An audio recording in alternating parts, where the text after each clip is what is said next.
राहुल गांधी ने कहा कि अगर हम सत्ता में आ गए तो हेमंत बिस्व शर्मा का जेल जाना तय है।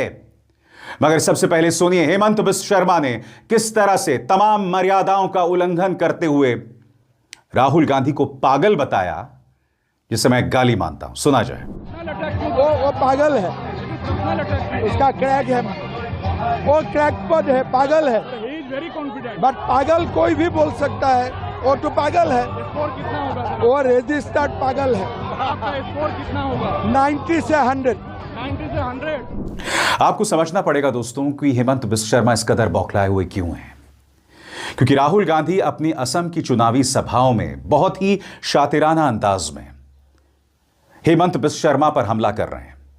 राहुल गांधी जानते हैं कि गायक जुबिन गर्ग की मौत वहां पर एक इमोशनल मुद्दा है। वो जुबिन गर्ग जो मोहब्बत के मसीहा थे, जो कभी